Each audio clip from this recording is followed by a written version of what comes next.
Hello friends and student. आज हम class 11th के फर्स्ट चैप्टर सेट के बारे में स्टडी करेंगे। तो एक्सरसाइज 1.1 को सॉल्व करने के लिए इम्पॉर्टेंट डिफिनीशन, इम्पॉर्टेंट जो टर्म्स हैं हम उसके बारे में आज डिस्कस करेंगे। तो सबसे पहले चैप्टर का नाम है सेट। हम उसके सेट ही क्लियर करते हैं कि सेट क्या है। तो सेट, इसके पहले हमने एक वर्ड पढ़ा है ग्रुप। तो ग्रुप को ही मैथमेटिकली सेट कहते हैं, लेकिन सेट और ग्रुप के डिफिनीशन में कुछ डिफरेंस है।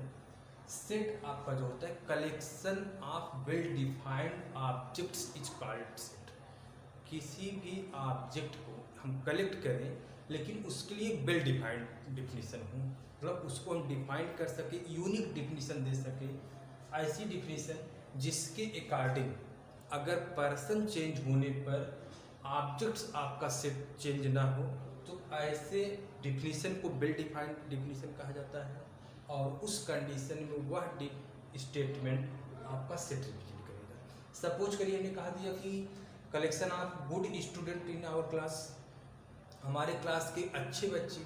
तो क्लास के अच्छे बच्चों में जैसे सपोज करिए मैथमेटिक्स का टीचर आ रहा है, तो जो स्टूडेंट मैथमेटिक्स पढ़ने में अच्छा होगा उसी को सिलेक्ट करेगा।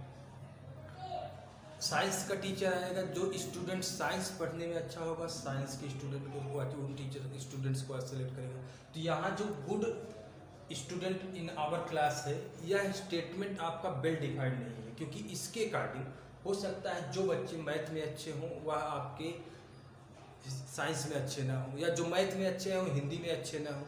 तो ऐसी कंडीशन में उस डिफिनीशन के अकॉर्डिंग जो भी टीचर अपने स्टूडेंट को सिलेक्ट करेगा, तो टीचर स्टूडेंट्स आपके डिफर कर सकते हैं। क्लियर हुआ? तो स्टेटमेंट आपका the good student in our class आपका वेल डिफाइंड नहीं है, क्योंकि पर्सन चेंज होने पर स्टूडेंट आपके चेंज हो सकते हैं।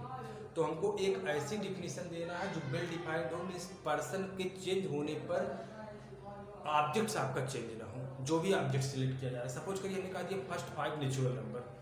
अब first collection of first 5 natural number, collection of first 5 natural number में कोई भी टीचर्स या कोई भी स्टूडेंट अगर फर्स्ट 5 नेचुरल नंबर सेलेक्ट करेगा तो वह 1, 2, 3, 4, 5 इसके अलावा और किसी नंबर को सिलेक्ट नहीं करेगा। और जब वो इस नंबर के का कलेक्शन फॉर्म करेगा तो यह आपका सेट फॉर्म को रिप्रेजेंट करेगा, क्योंकि इसमें पर्सन चेंज होने पर नंबर्स चेंज नहीं होंगे। तो सेट की definition, the collection of well defined objects is called set.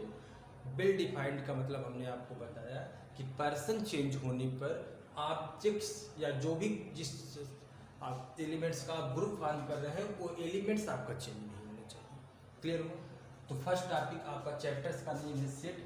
Set आपका क्लियर हुआ। इसके बाद है आपका नोटेशन ऑफ सेट।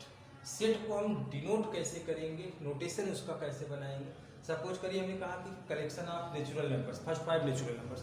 तो फर्स्ट 5 नेचुरल नंबर लिख देने से ही वो सेट नहीं रिप्रेजेंट कर रहा है। उसके लिए हमको उसका स्पेशल नोटेशन बनाना पड़ेगा जिससे पता चल सके कि वह सेट रिप्रेजेंट कर रहा है। उसके लिए हम क्या करते हैं, ऑब्जेक्ट्स को लिख करके उसके बीच में कामा अप्लाई करेंगे और उस एलिमेंट्स को कर्ली ब्रैकेट से क्लोज करेंगे। किसी भी ऑब्जेक्ट को आप लीजिए जो वेल डिफाइंड ऑब्जेक्ट्स है, उसको लिख करके बीच में कामा लगाइए और टोटल ऑब्जेक्ट्स को कर्ली ब्रैकेट्स के अंदर रखेंगे, तो वह आपका सेट रिप्रेजेंट करता है। क्लियर हुआ? तो किसी भी ऑब्जेक्ट को सिलेक्ट करके उसको कर्ली ब्रैकेट में लिखिए, वो आपका रिप्रेजेंट करेगा सेट। सेट के नेम को लिखते समय सपोज करिए हमने कहा दिया set of vowels in English alphabets. तो vowels are A, E, I, O, U। अब इसको अगर सेट फॉर्म में रिप्रेजेंट करना है तो इसको कर्ली ब्रैकेट अप्लाई करेंगे और कर्ली ब्रैकेट के जस्ट सेट रिप्रेजेंट करेगा। सेट का नेमिंग करने के लिए कि इस सेट का नाम क्या है, उसके लिए हम इंग्लिश अल्फ़ाबेट के कैपिटल लेटर्स का यूज करते हैं, स्मॉल लेटर्स का यूज नहीं करते हैं। हमेशा हम इंग्लिश अल्फ़ाबेट्स के किसी भी लेटर का ABCD का यूज कर लेते हैं। सपोज करिए हमने इसको A लिखा है, तो यहाँ स्मॉल a ना लिख करके हमेशा कैपिटल A लिखा जाएगा। सेट का नाम कैपिटल लेटर्स में। सेट रिप्रेजेंट करने के लिए कर्ली ब्रैकेट आपका नेसेसरी कंडीशन है। अगर कर्ली ब्रैकेट्स आप अप्लाई नहीं करते हैं तो सिर्फ एलिमेंट रिप्रेजेंट करेगा, सेट नहीं रिप्रेजेंट करेगा। क्लियर हुआ? इसके इसके बाद हम आते हैं रिप्रेजेंटेशन ऑफ सेट। किसी सेट को हम कैसे रिप्रेजेंट कर सकते हैं? तो सेट को रिप्रेजेंट करने के दो मेथड है आपके पास। पहला रोस्टर फॉर्म, दूसरा set builder form. Roster form को हम टेबुलर फॉर्म भी कहते हैं। Set builder forms is also known as rule method. अब रिप्रेजेंटेशन ऑफ सेट में सबसे पहले हम रोस्टर फॉर्म पढ़ते हैं। रोस्टर फॉर्म में हम क्या करते हैं, किसी भी सेट के एलिमेंट को हम जैसे का तैसा लिखते हैं। जो उसके एलिमेंट्स हैं उसी को लिखा जाता है। जैसे हमने कहा collection of first 5 natural numbers, well defined statement था, उसके अकॉर्डिंग जो हमको नंबर्स मिले 1 2 3 4 5 6 4 5, तो इस 5 को हमने लिखा यहाँ पर टोटल, तो इसको कहा जाएगा रोस्टर फॉर्म्स 1 2 3 4 एंड 5 आपका रोस्टर फॉर्म है। Collection of vowels in English alphabets, इसको अगर रिप्रेजेंट किया जाए सेट की, सपोज करिए है आपका set B is equal to A E, okay. Second है आपका set builder form. Set builder forms में हम किसी भी सेट के एलिमेंट को न लिख करके जो वेल डिफाइंड स्टेटमेंट दिया गया है हम उसके अकॉर्डिंग उसको लिखते हैं।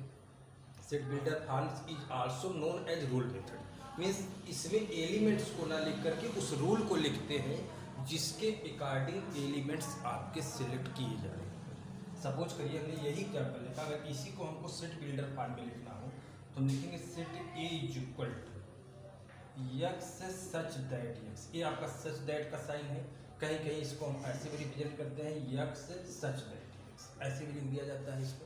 दोनों चीज तरीके से रिप्रेजेंट किया जा सकता है।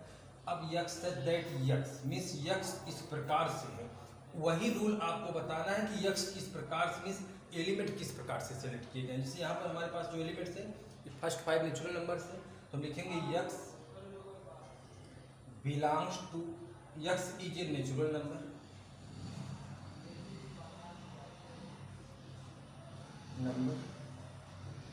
नेचुरल नंबर आपका 1 to इनफाइनाइट होता है, लेकिन यहाँ हम सिर्फ 5 तक लिखे हैं, इसलिए इसकी लिमिट लगाते हैं x is less or equal to, x की वैल्यू या तो 5 है या फिर 5 से लेस। तो इस सेट को बाई सेट मेथड हम इतने से रिप्रेजेंट कर सकते हैं। सेकंड आपका अगर रिप्रेजेंट करना है B x such that x. अब यहाँ यक्स क्या है, वॉवेल्स ऑफ इंग्लिश अल्फाबेट्स, इसको लिखेंगे where x is vowels of English alphabet.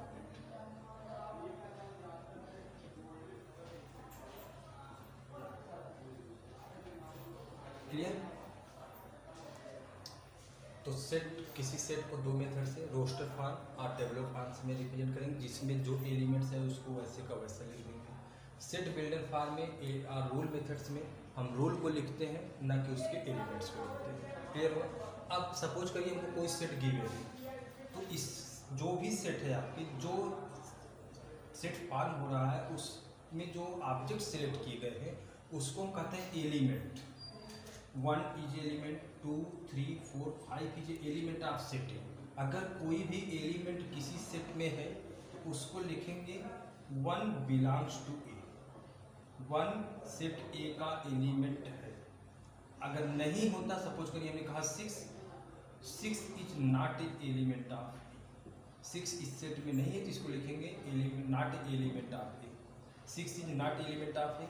और 1 इस सेट का एलिमेंट है तो इसको लिखेंगे 1 is element of set A. B के लिए आई, सपोज करिए हमने कहा E is element of B, E set B का एलिमेंट है, लेकिन हम अभी कहें पी। और यक्स is not a element of. Clear हो? तो हम उम्मीद करते हैं कि आपको set, notation of sets, representation of sets, set types of set में roster form, set builder form समझ में आ गया होगा। आप एक्सरसाइज 1.1 सॉल्व करिए। अगर आपको कोई प्रॉब्लम होती है तो हम अगले वीडियो में उसको सॉल्व करेंगे। Thank you.